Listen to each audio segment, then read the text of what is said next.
My name is Lauren Moore. I'm the president of the Ilan County Economic Alliance. We are the lead economic development agency for Atlantic County. I'm going to go through, I'm going to introduce some of my team, and I'm going to act as the master of ceremonies, introduce the speakers. We're going to have some comments this morning, kind of give you a quick run of show. Then we're going to go through our demonstrations. And also, I apologize, I have to keep adjusting my mask, here because it keeps falling down my face as I'm speaking. But we'll get all through this together. And I think you're going to enjoy what you're going to see today. This is very fascinating technology. It's a fascinating application. And we've been working hard, here in Atlantic County to diversify our economy. But before I get into some of those short comments, I want to introduce my team. And as I'm looking around, where's Francine Palumbo? Because I can't thank her enough for her help. Everything you see here today.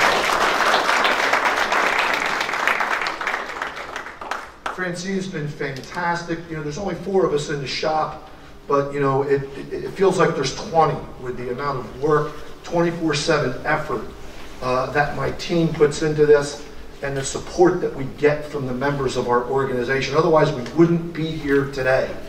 And the partnerships that we have, here. Max Slusher, I don't know if Max is in the building. There's Max Slusher. Very hardworking guy. He's, I can't say enough about him. Noel McGuire's here somewhere. Noel McGuire is our point person on all things aviation, and between Francine and Noel, they're responsible for why we're here today and all the hard work. You can only imagine putting an event together like this and having our guests come in, from Israel, and working with our partners to get the demos and the field testing taped and organized has been a Herculean task to do this. And as we were going through, I was kind of wondering, what did we get ourselves into? But this is important. This is important to Atlantic County because we need to diversify our economy here. It's no secret of our reliance on tourism, hospitality, and casino and gaming. 60% of our economy, and when the pandemic hit, we had another crash. 40% of our economy went down. Really, really highlighting why we need to diversify. And we have some institutional cornerstone foundations here with the FAA and the Atlantic City Airport. And we're building on those. And while we were working to get businesses back on their feet in Atlantic County, Noel and I, Francine, Max, we kept our eye on the long ball. What else can we be doing to help pull ourselves out of this? And we started working on how can we make air travel safe again, to really get people back in the air and work on the aviation industry. Now, our focus has all been on the aviation research and development side. And for those of you that may not know, we also partner and work very closely with Howard Kyle, president of the National Aviation Research Technology Park. This is important to us and our partners at the FAA. We're building out 7 buildings, 400,000 square feet. The good news is we got the first building fully tenanted. Thank you, county commissioners and county executive Denny Levinson. I see Maureen Kern, chairwoman. I see Amy Gatto over here to my right. Can't thank you enough for your support, to help us with this and having faith and confidence in our team, to pull us, and help us diversify our economy. Thank you very much for all your support. We have some other, we're hopeful that we're going to break ground on a second building out at NARTP this year. And this is very important. Why is that important? Because this research collaboration that we have with Israeli Aerospace Industries of North America, and they come here and they see what our capacities are, the facilities, our resources, and our partnerships, academic and professional, that they can take some space and have a presence here. And we take this relationship, this research relationship, to the next level. And all the competitors take notice of that. And they start coming in. And we start this rolling. And I always have to remind everybody that economic development takes time. It does not happen overnight. We have to be patient. But the fact that we're here today in the middle of a pandemic, or hopefully the end of a pandemic, shows you that we're committed and that we have, the competency to advance a real good economic development strategy. So with that, I'd like to introduce Tim Kroll. He's the airport director, to say a few words.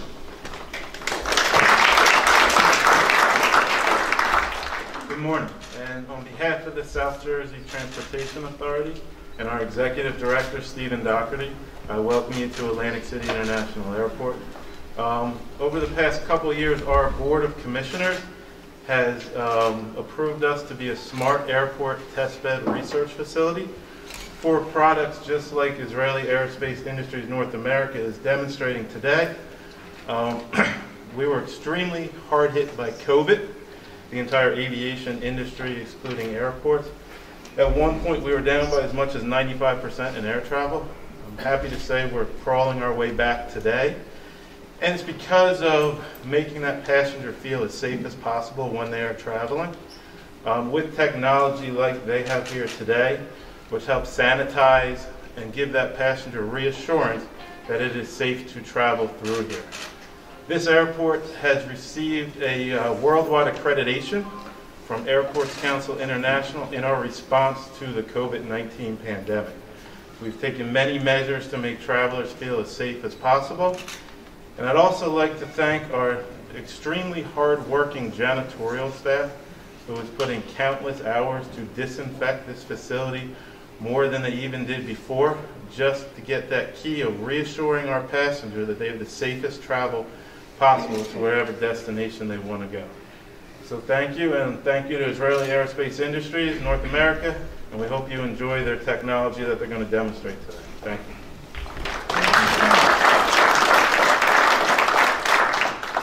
Thank you, Tim. You can't see the smile under my mask. SJTA has been a strong, strong partner of ours. I don't have to tell you, when you're trying to develop an economic development strategy, you can't do it by yourself. You can't do it by yourself. You need strong partners, you need committed partners, you need partners that go above and beyond and almost work 24/7. And that's what Tim Kroll and his team has done for us, and that's why we're here today. When we first came to Tim and we said, hey, we need to make this a smart airport test bed out at the airport. And they took the ball and ran with it. And again, that's why we're here today.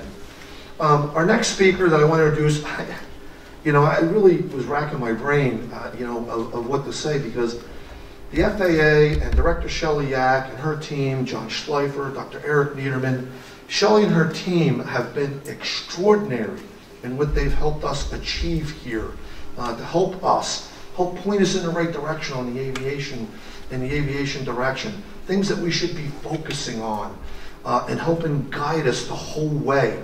Really has taken us under the wing to help us move forward with our aviation cluster here. With no further ado, Shelley Yak. Thank you, Mark. And hello, everyone. It's nice to be here. I have to admit, this is the first time I've been out in a year in a public setting, so I'm quite sure that's the same for many of you. So yes, I am the director of the William J. Hughes Technical Center. This is the place that has laboratories and the scientific personnel that does the research, development, test, and evaluation of aviation systems for the United States. We never do things alone, and partnerships are very important to us. Members of our campus include the U.S. Coast Guard, the 177th Fighter Wing, the Transportation Security Lab, who has a member here today. They're responsible for that full body scan device that you walk through in every airport. We also, of course, have the National Aviation Research and Technology Park that Lauren mentioned, and the airport, our smart airport, our research airport. So this is the place that we get things to happen. And we do that through integration and cooperation, again, through partners, scientific personnel, and our laboratories. What a year this has been. It wasn't a technical revolution that we're dealing with, but instead COVID-19. And yes, it has changed the way we work and has had a major impact on the aviation industry. And that's why I'm excited to see the demonstrations today by our new partner, Israel Aerospace Industries, to see what they can do in our test environment to improve aviation and the safety of our flying public. So looking forward to it. Thank you for everything. Back to you, Lord.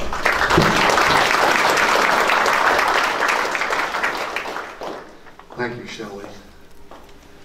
Boy, that was an understatement, by the way, of what the FAA does here, you know, for aviation and our country, and the laboratories. I think it's one of the biggest laboratories under roof in the world, with 25 plus laboratories here. It's extraordinary what goes on here in Atlantic County, let alone the economic impact of what the FAA and their economic impact that they have here is extraordinary.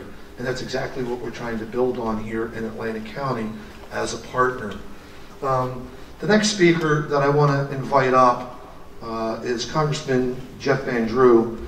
We've been working very closely with the Congressman and his legislative team, helping to drive some federal funding, research and development funding with smart airport travel here in Atlantic County and across the country. The help that we get at the federal level from the Congressman's office cannot be understated, you know, here, helping us work through regulatory issues just to be here today, and getting the right people on the phone quickly. You know, I guess I should say Zoom, right? We're all Zoomers now.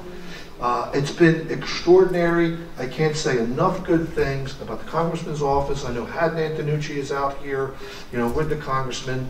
Congressman, you want to come on up and say a few words for us, please?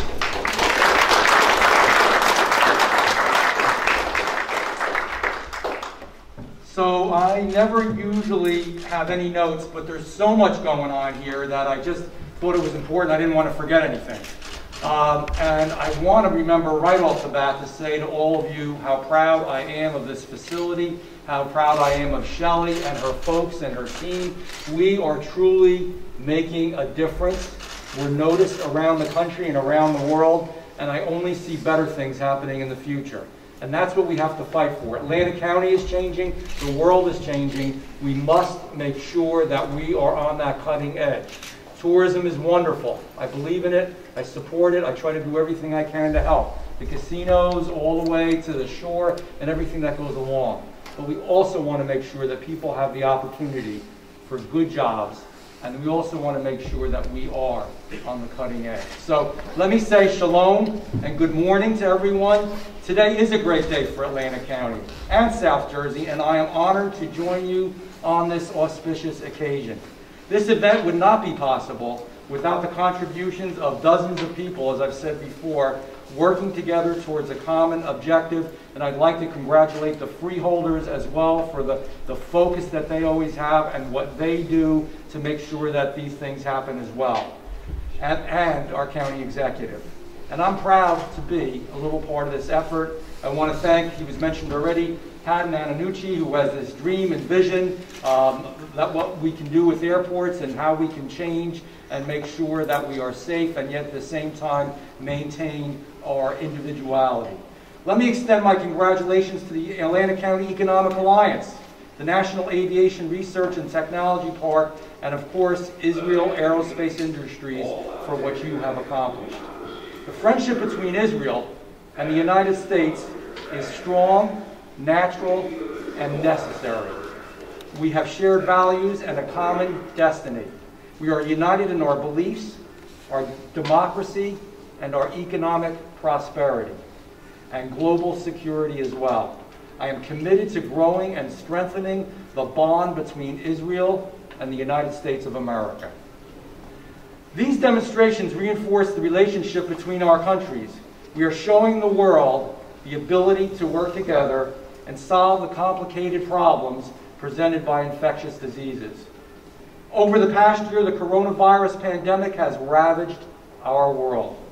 It has taken from us many of our loved ones and left economic ruin in its wake. Atlantic County was hit as hard as anywhere else, if not harder, in the United States of America. While we now have the light of hope in the form of the vaccine, we need to make sure that we are never vulnerable to a pandemic like this again. This pandemic has exposed the world's vulnerability to infectious diseases. We must adapt our infrastructure so when the next pandemic comes, and unfortunately probably someday it will, we are not so vulnerable, that we are ready while we are still taking into consideration the importance, and this is very important to me, of individual privacy. Individual privacy. The technologies being demonstrated here today are just a singular example of wider adaptations we need to strengthen our infrastructure against this existential threat of disease. That is why, as a member of the House Transportation Committee's Subcommittee on Aviation and the House Homeland Security Committee's Subcommittee on Transportation Security, and yes, that is a tongue twister, I have developed a bold legislative solution to adapt our national air travel infrastructure to the threats presented by communicable diseases. Over the past year, I have worked with the Atlantic County Economic Alliance, the National Aviation Research Technology Park, and many others to develop the Health Smart Air Travel Act. This bill will partner with the federal government, with industry stakeholders to develop, test, and evaluate public health risks, mitigations, and passenger aircraft. In short, my bill will modernize air travel to protect us from future pandemics. My bill does this in a way that makes us safer, but protects, I'm going to say it again, individual privacy. This highly refined legislation has broad endorsement from industry and labor groups. The legislation is bipartisan and bicameral. There is no better place in the country to run the Health Smart Air Travel Program than our FAA Tech Center and the Atlantic City Airport. These demonstrations today are proof of that. People have long dreamt of a strong aviation industry in Atlantic County. Now, we're going to really make it happen. That is why my office worked to secure $3 million in economic development funding for the construction of new research facilities. That is why I've created legislation that will bring back federal resources to the Atlantic City Smart Airport Test Pit, and my bill was actually used as a template for these very demonstrations. That is why we work tirelessly to provide every connection necessary to make today's event possible.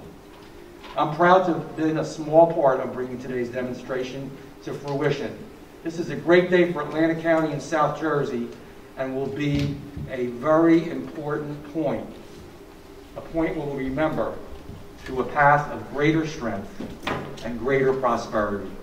Once again, I am very, very proud to be here. I am very proud of all of you. I am proud of the work that you have done. This is a unique facility with unique people that have unique abilities and really make a difference. And we're going to prevail. Thank you.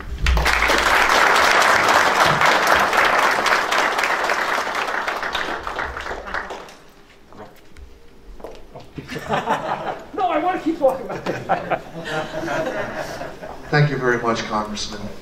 I hope everybody listened very closely to that with federal funding, driving federal funding here to help us, one of our partners, our legislative federal partners.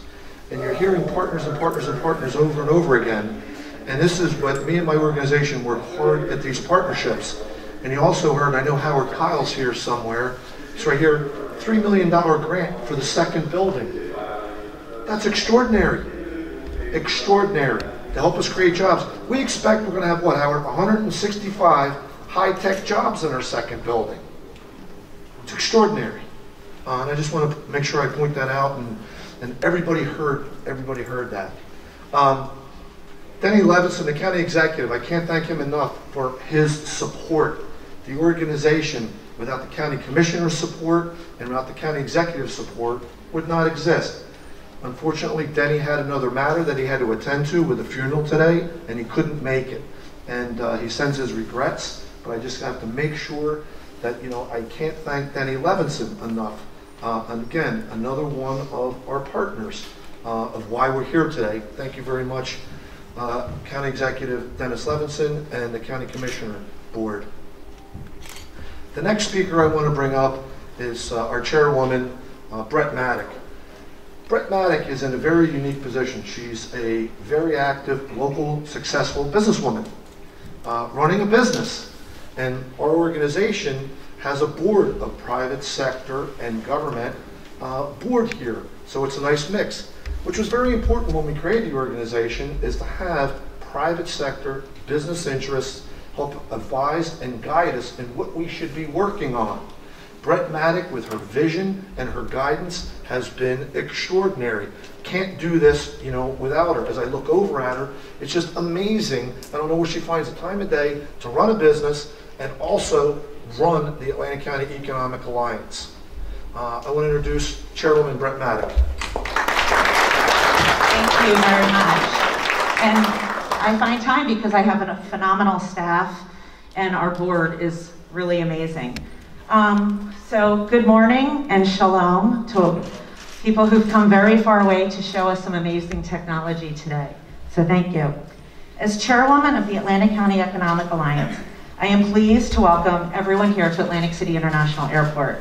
It's really an exciting day and the culmination of months of dialogue and interaction between the Economic Alliance and the Israeli aerospace industries. As we can tell from the masks on our faces today, after way more than a year, we're still struggling to recover from COVID, a plague that has cost so many lives and inflicted so much economic damage, especially here in Atlantic County. The battle against COVID continues, and it is why we are here today. But more than 10 months ago, as the Economic Alliance was providing emergency assistance to hundreds of local businesses impacted by COVID shutdowns, we had to stop and take a breath. We forced ourselves, how do we think ahead? Everyone brainstormed, asked tough questions, starting with, now, what do we do? Our accomplishments leading into the pandemic were growing steadily.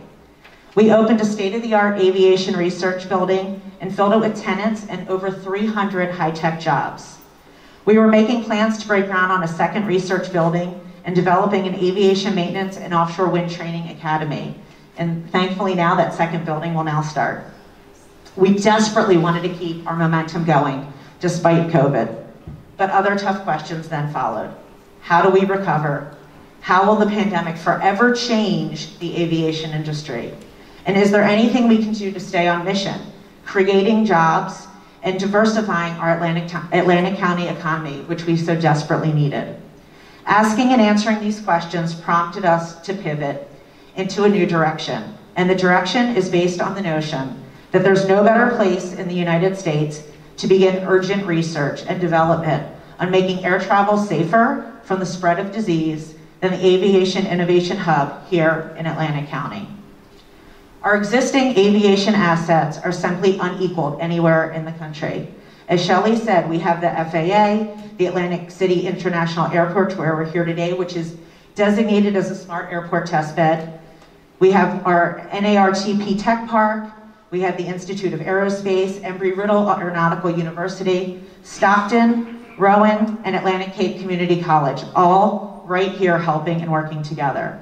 An on-site presence of the U.S. Department of Homeland, Federal Air Marshal Service, and the Transportation Security Administration.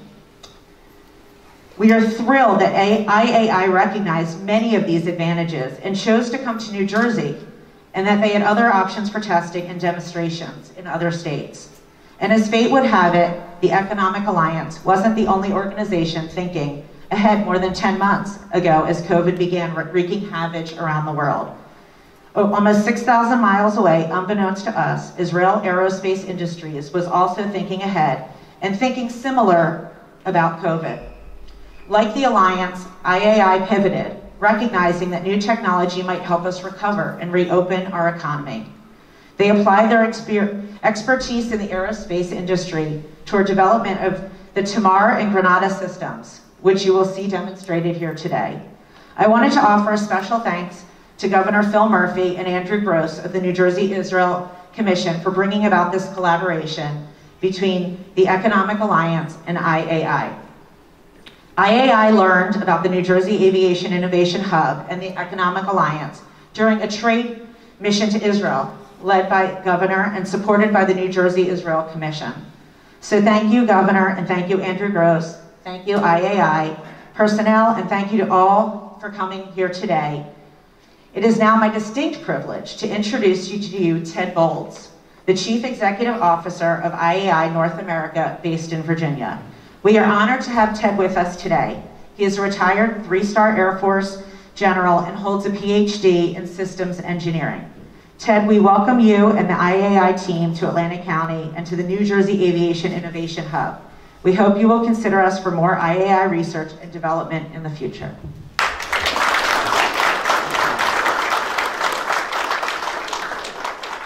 Okay, home stretch. You want to see the demos, you don't want to see another talking head.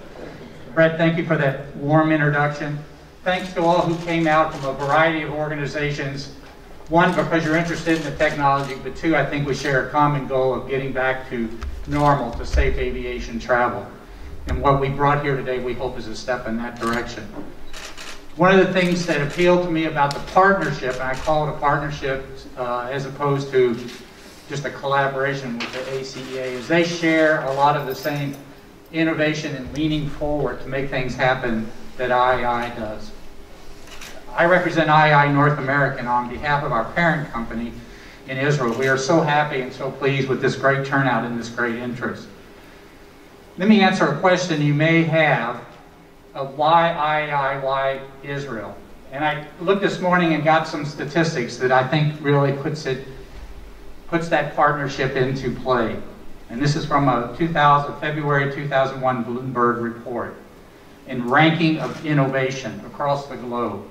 And when you look at Israel, they're ranked 7th in innovation across the globe, #1 in R&D, they're 1st in researcher collaboration, they're 5th in the total density of innovation in startups, and they're 8th in patents in the world. You'll sometimes hear Israel relate as the startup nation, and that DNA of doing things, being innovative, bleeds right over into the DNA of IAI. As was said, the pandemic started. This aerospace company, the largest in Israel, which is like their equivalent of a Lockheed or a Boeing, what can we do to help in this pandemic? What you're going to see today is 2 technologies that help make sure that an individual is healthy and make sure our environment that they operate in is clean. So without any further ado, let me again thank everybody for taking the time to come out. My colleague, my VP for Technical Programs, Ben Weiser, will introduce the teams that are going to walk you through the systems. Thanks, Ed. Thanks to everybody. I think we've all said thanks. So the team, we have on my right Mr. Ilan Buglil. Ilan is a senior director from IAI's ELTA division, and he will be demonstrating the Tamar technology. With him is his colleague, Ms. Felicity K. She will be assisting him. They'll demonstrate the Tamar, as has been mentioned. We hope that you understand the attributes and the positive effects that Tamar can provide to safe travel. After that demo, we're going to be talking about the Granada system. Mr. Asaf Tamir here will be doing that demonstration, and his colleague, Mr. Eyal Ziv, is also part of the team. He's the program manager.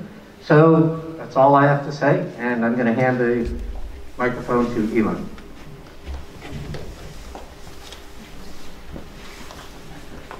Okay. Hi. So as we said, my name is Ilan. I'm from the Israeli aerospace industry. Again, we are the largest company in Israel, defense company.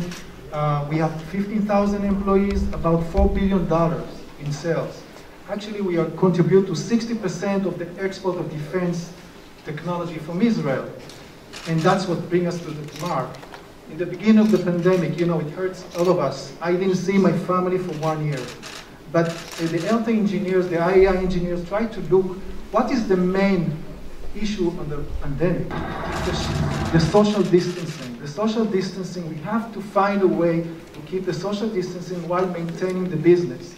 So what we did, and you will see this demonstration, The Tamar is actually a defense technology that was converted to a civilian application.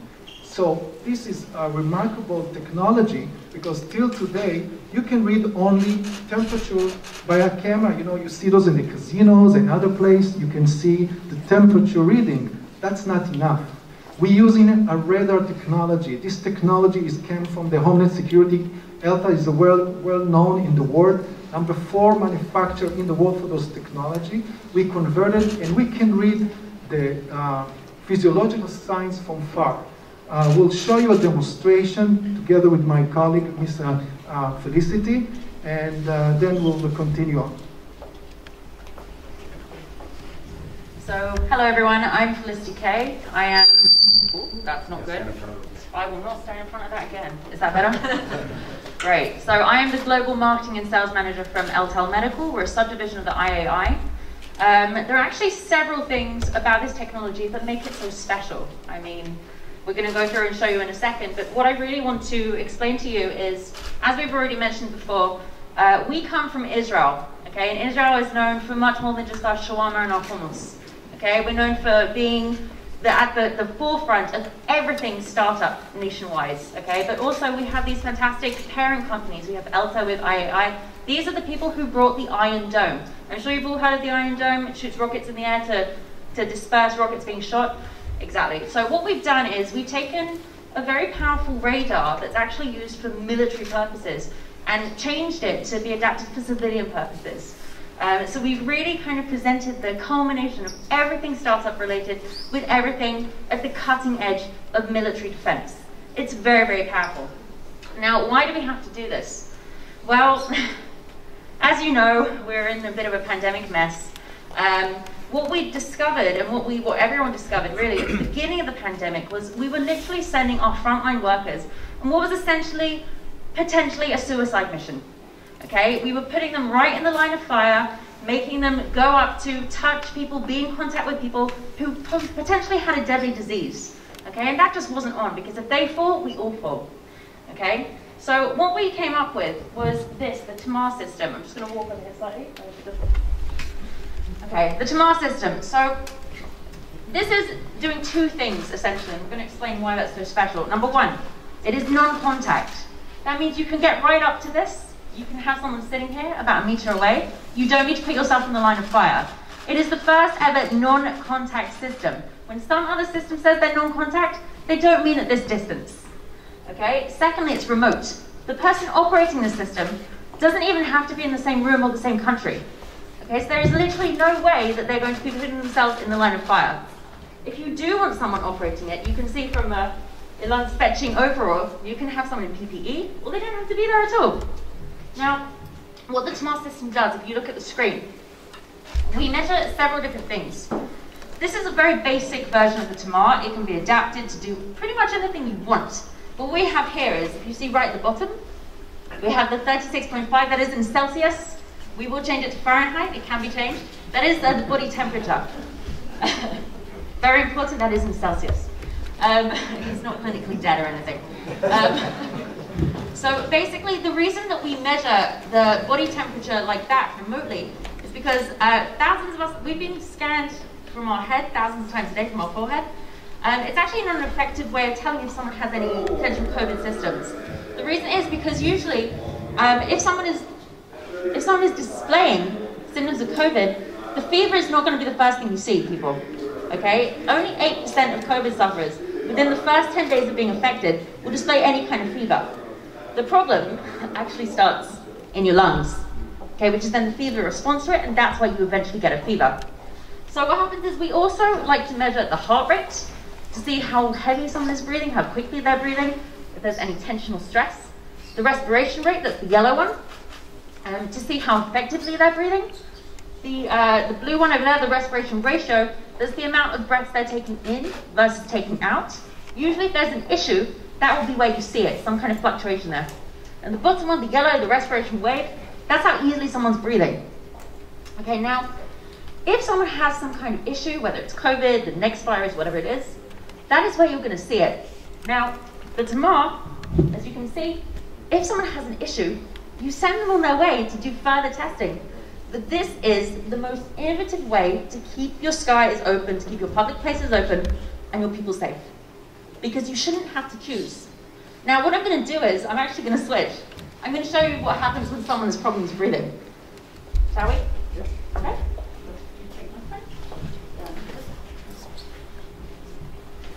So Felicity will play with her breathing, so we can see the breathing change while we do the measurement. Okay. I will try not to faint. Ready? Okay. Yes. We actually have a 15-second analysis time where the system just calibrates. So what you'll see is, because I'm talking, and because I drank quite a lot of coffee, you're going to see that my measurements go a little bit crazy. Now when you're sitting here and doing this, you should be sitting straight. The person shouldn't be talking, and you should be able to recognize if there is an issue immediately. The idea is, if someone is okay, you send them on their way. If they're not, that's when you send them for testing. It's a layer in your existing security protocols. Okay, should I simulate the breathing? 1 second. Okay, we're going to look at the readings right now. It's about 10 breathing per minute. And now Felicity will do her magic and try to breathe much faster. And not die. Because if someone has COVID, they have problems taking the breath in and pushing it back out. Unfortunately, I'm just too healthy. Actually, yesterday we asked someone to run around and we saw how the heartbeat came very high. It was Ilan. But seriously, when you see on the screen that the numbers go red, that means there is some kind of issue. So I'm trying to generate that right now. So you could see we started with about 10 breathing per minute and we went up to about 18. The system will show you the average, the minimum value, the maximum value, and you can set it up on the Tamar. By the way, if you ask, what's that Tamar came from? Tamar is an IAI employee that at the beginning of the pandemic passed away from COVID. So this is to honor of her death, if you may. Okay, we have twice as much now. You're breathing real fast. I am. Thank you so much. Thank you. And thank you, that's okay, no clapping needed. So basically what this system can do, a little bit out of breath now, what the system can do is basically limitless. I mean, I'm here for any question. We're going to be here. If there are any questions, I'd be happy to answer them now. But this is just a fraction of what LTEL and the IAI can do. We focus on bringing life-saving and life-changing technologies from Israel to America and beyond. I'm very happy to speak to anyone who wants to hear more. Do we have any questions? Are we doing questions right now, later? Yes? Any questions? No? Okay, well, I will be wondering. Yes, please. How many people can you process? What is the process of time? So the process is basically what you've just seen. You can set up several Tamars in a row, and it's all automated. So you can have someone sit down. It takes 15 to 30 seconds to calibrate, and then you can test them for anywhere as long as you want. We've set this automatically to stop at 1 minute 30 seconds. But yeah, it's individual testing, and you send people on their way. Yeah. When do you plan on implementing this technology in airports? And if so, is it just going to be here in AC or all over the country? It's already on its way to several different countries. In the next few months, I'm flying to several different places to bring to Mars, but it's already being deployed across Europe and the Middle East. Yes? What are the biggest policy challenges that your firm is facing as you're trying to introduce this technology into American airports? When you say policy challenges, via the TSA, via the FDA, approvals, standardization, what challenges are you facing in getting this to be accepted as the standard product? It's an interesting question, and I'm going to be a little bit Israeli about it and kind of go around your answer a bit. We've actually been very easily accepted, very welcomed by several different organizations. Currently, we're looking for FDA regulation for this device because there was some kind of uncertainty whether it's a medical device or not. The answer is that it's currently sub-regulated as a non-medical device, which is basically used for public spaces and anything that's not directly for medical use. However, we've actually got around that by putting it into several of Israel's largest hospitals. It's been undergoing the Helsinki trials there, and it's been very, very popular. We've actually just rolled out across 3 other hospitals in the last week. That's what I was doing before I flew. And they're currently using it at the entrances to test their emergency units to see if people need to be isolated or not. and to basically prepare in advance for people who are coming. Hopefully the FDA approval will come through soon, and then it can be used in hospitals, literally for life-saving purposes. I hope I answered your question. Thank you. Yes? You had mentioned that you're deploying in the EU and the Mid East. How's it being, where in the airport is it being integrated? Is it at the ticket counter? Is it the security checkpoint? Is it everywhere? Everywhere. It can be done everywhere. It's and it's not just in airports. That's what's so important. We're speaking to people from hospitals. Like I said, we're testing it in Israeli hospitals as well as at the entrance to the emergency units. Airports we've had interest from at the entrances and also during the standard security process. Like I said, people testing your temperature is not enough. I mean, we're here in Atlantic City and I've been going in and out of casinos and they all have different systems for how to test. There was one with a thermal imaging camera, it was very exciting, but it didn't do anything.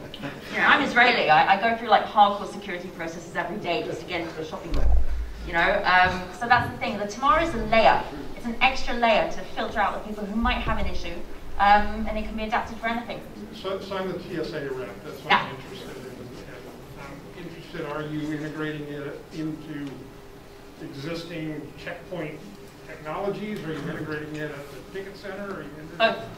Both? It can be adapted to anything. The thing that, as I'm speaking to different countries. Where is it? Pardon? It can be, but where is it right now in your EU and Mideast deployments? Where is it being deployed? They haven't placed them yet, but that's the thing. People, I say this is it, and then their imagination takes over and they decide to put it into whatever system they want. Yes? Are you receiving any criticisms regarding privacy issues? No, actually that's the best thing. Oh yes, we probably should have looked at that. There is actually no data stored on this. As you can see when we were on the screen there, you can't actually identify anyone's face. There's no data stored. It's completely data privacy safe. That was one of the most pressing issues that we had in adapting this. Thank you. Yes? Then why is that still showing the results from when you were sitting and doing the test? The second that I test someone else, it disappears. It's not stored on the computer. I can show you afterwards. Okay. Yeah. For demonstrative purposes. Yeah. Any other questions? Did I see a hand? Yeah. So my doctor told me my BMI is a little high. When I run into the airport, sometimes I'm breathing heavy or sweating profusely, right?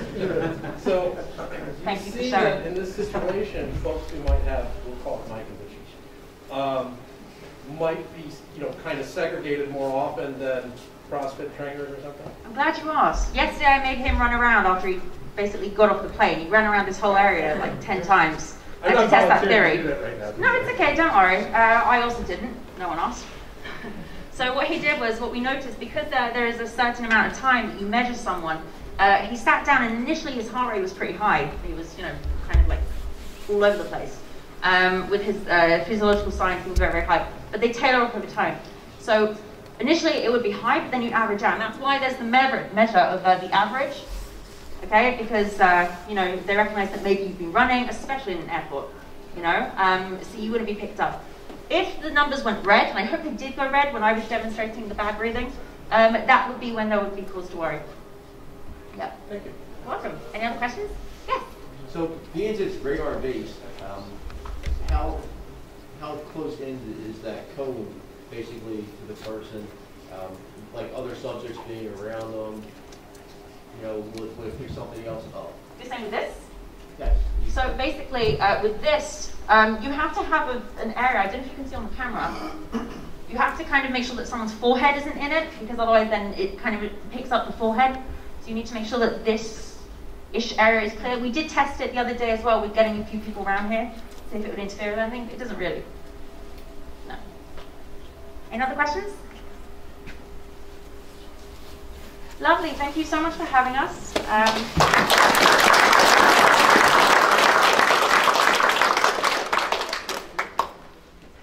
So as Felicity was speaking, it reminded me, which is why I wanted to jump back in real quickly. The technology that you're seeing here not only has application in the aviation industry, but also, of course, the healthcare industry and in the tourism industry. When she mentions the thermal imaging and the temperature taking going in and out of the casinos, a lot of what research and development that we're working on in aviation also has application in other industries that we're trying to grow here and maintain here and retain in Atlantic County. So, and we always keep that in mind with our invitations, because we invited, casino executives, healthcare executives today. So, I just want to remind everybody that while we're here to talk about the application in the aviation industry, and I see Rick Lovering back here from Atlantic Care, that this is important, that we're trying to grow much more comprehensive industries here, and to keep that in mind, because we make sure that these applications have a much broader, application to the industries here in Atlantic County. Thanks, Lauren. Okay, our next tech demo will be the Granada disinfecting system. To do that presentation, I'd like to invite my colleague, Mr. Asaf Tamir.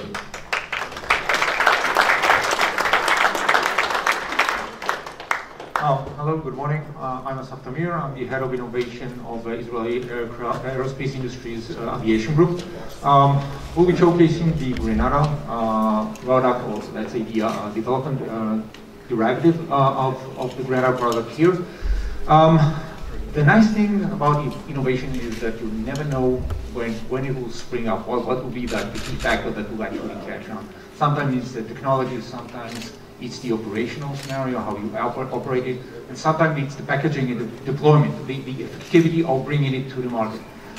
Well, you cannot say that there is a single point in this device that it's like you've never seen it before, but you've never seen something that has been solely designed and created to fit the aviation area, the aircraft, and also businesses and let's say terminal airports and so on. It's actually designed to fit these requirements.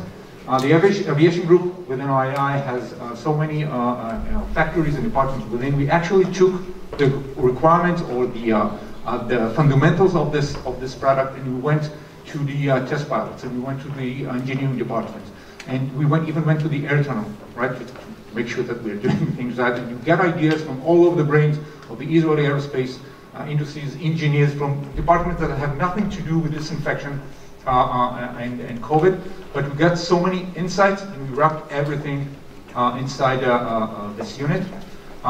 Instead of keep on speaking, now I'd like to share with you some video we took of the first deployment and testing of this unit here here in the airport. It's a short video. Probably you recognize the presenter. Please excuse him. He's completely jet lagged here. Just came off the aircraft. So.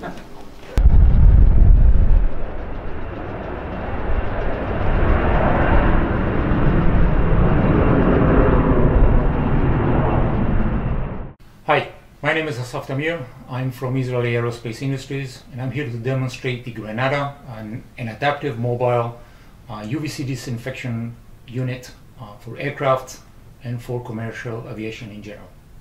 This unit was designed and built to operate inside an aircraft in places where are surfaces used to prepare food, in the lavatories and so on, surfaces that are prone to infection and contamination with viruses and bacteria. It has all the components to operate by itself. It doesn't need to be connected to a power source. It has all the controls, all the safety mechanisms, and everything needed to be operated completely by its own. This unit here, as you can see, is a development unit, meaning it's slightly larger than the product will be at the end. But it holds already all the technology, capabilities, and features that will be in the final product. We are using it to continuously upgrade, improve, and test it so it will suit the requirements of as many clients as possible. These mobile units, which may be distributed in different places on the same aircraft or on the same area, can be triggered from a single place, from a cell phone.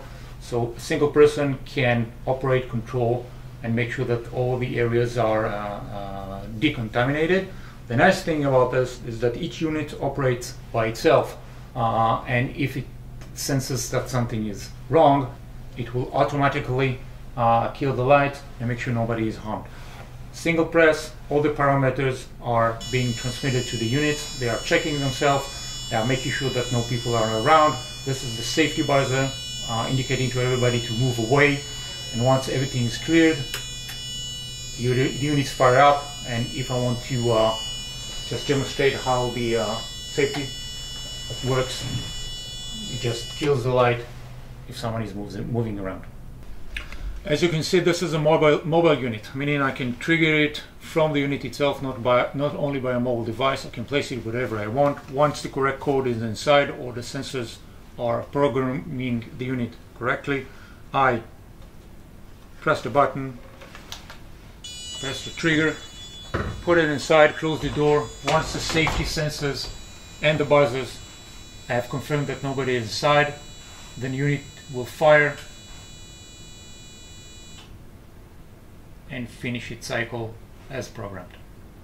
There's a lot to this unit that you don't see. The inside computer module, the connectivity, the wireless, the safety mechanism, the data and AI algorithms inside. However, you can see the arrays of UVC LEDs on the top. You can see the safety light.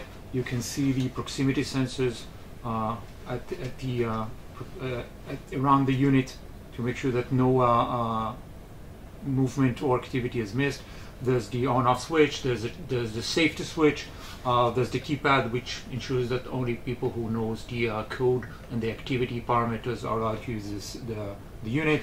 There's the mobile battery pack, which provides for many dozens of cycles between recharge, and everything is packed in a very robust and compact unit.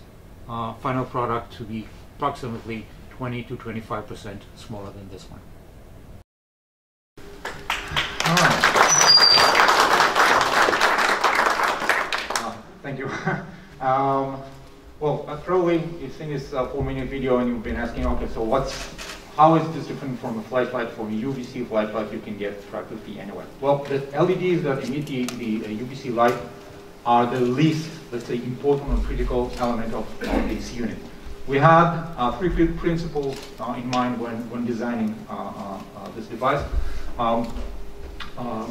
The first one was automation. We knew that people needed to operate this on an aircraft where there are never enough flight attendants, on a terminal where there are a lot of qualified, less qualified, more qualified people, in businesses, in school, in casino, and so on. So we want to make this unit as automated as possible, of course, safe to operate. So it includes sensors that allow it not only to emit the minimal amount of energy required to create disinfection, but also to assess the surfaces and know whether you want to emit light to the left, to the right, or just to the center.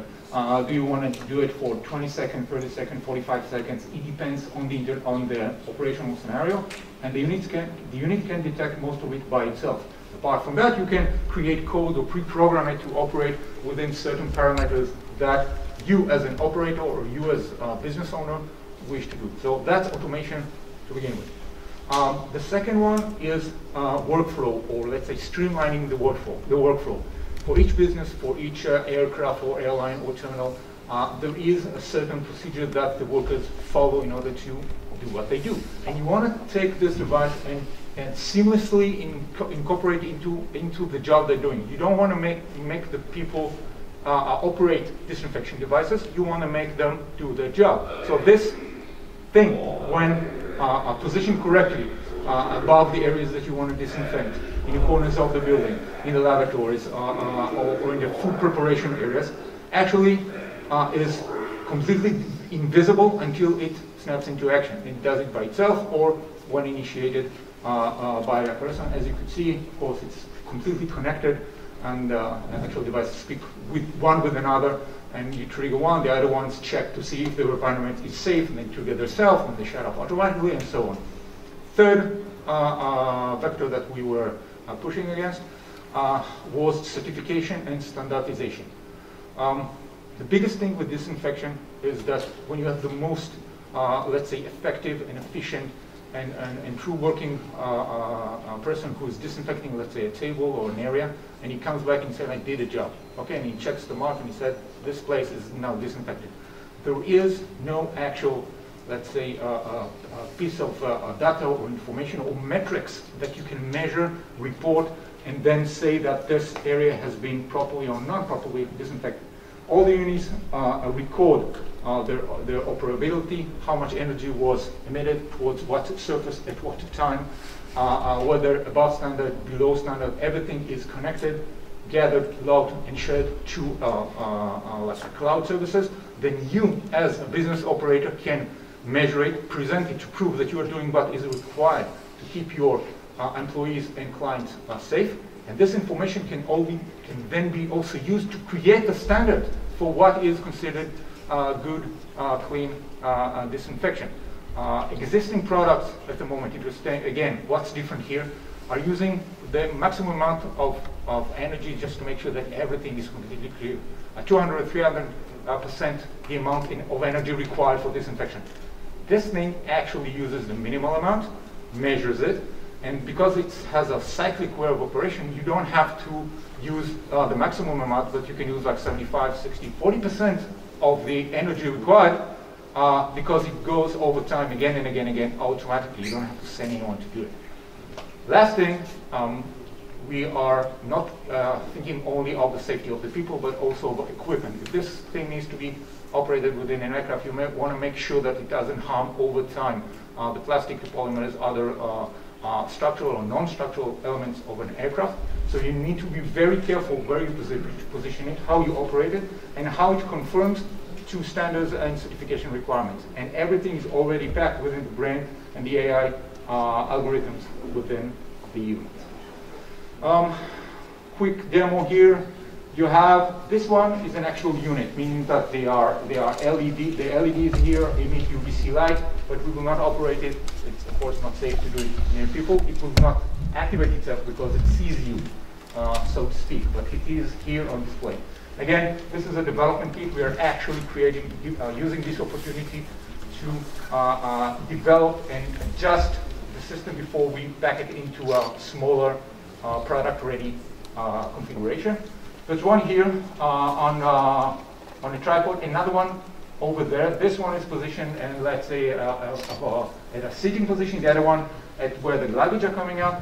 They are speaking with each other. So Eyal Ziv, who is the head of the R&D team, will trigger it from afar. He's just telling the system, you can see it starting to work. Please do not move next to the system because it will see you and will not operate. This is white light. This is just, this is completely safe. This is a flashlight like your cell phone light. If somebody would just wave their hand in front of the device, you can see it, that it will shut off. Oh, there you go. The other one still works because it sees no people over there. Yeah, the one next to the luggage area.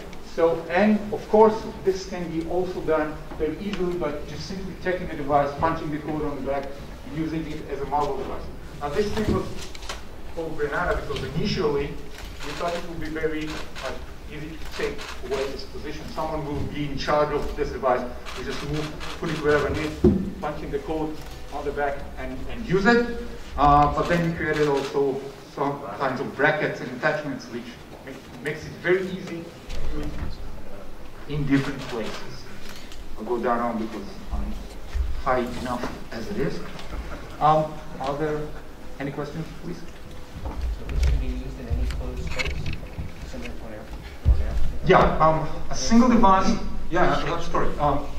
It can be used in a single device, has enough energy and dozens of cycles on a single battery pack to disinfect something like about, I don't know, a space of between 5 feet on 5 feet of surfaces and areas. Okay.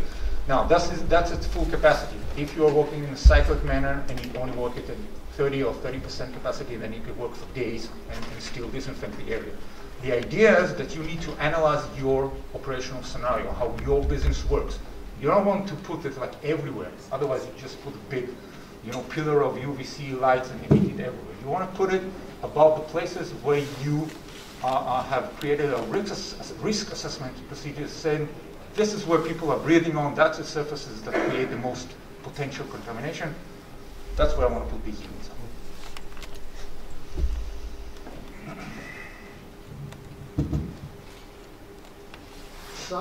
Yep.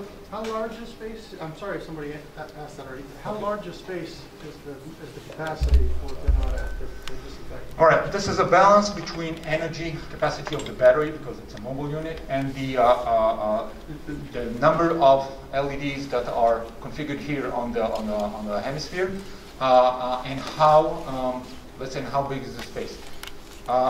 It's a trade-off between these factors. So this unit is strong enough, okay, to disinfect the conveyor behind you, okay? But it means that it will probably need maybe a bigger battery pack and be configured to direct its beams of light at that area, maybe to a wider angle, because we are not doing a specific spot. If you put it above a table, it can be aligned, to direct this energy directly down, and then you will have much more duty cycles. Again, we are not showing a product, we're showing a technology encased in a development, let's say, encasement.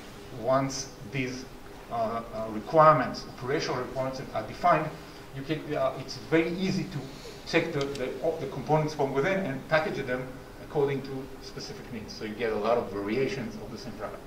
For, let's say, aviation, aircraft, and terminal purposes, it can be configured virtually to any size. However, if you're talking about disinfecting an entire room, there are like crude, even robotically moving solutions that pretty much, nuke everything. This one is better suited to tackle specific areas that you want to. But virtually, the answer is yes. This can be packaged virtually to any size. If you have a place where people are moving, then you just position them where you need them disinfected, and they will automatically activate whether people are not there or when you decide to do so. Do you know how much it'll cost? Well, at the moment, I'm not a salesperson. We are R&D programming. I can tell that the aviation versions or the aircraft versions will be priced accordingly, because they need to answer to much more regulation and certification processes. But the one aimed at the, let's say, the civilian or at the commercial market will be properly priced, because we are very aware of the different market needs.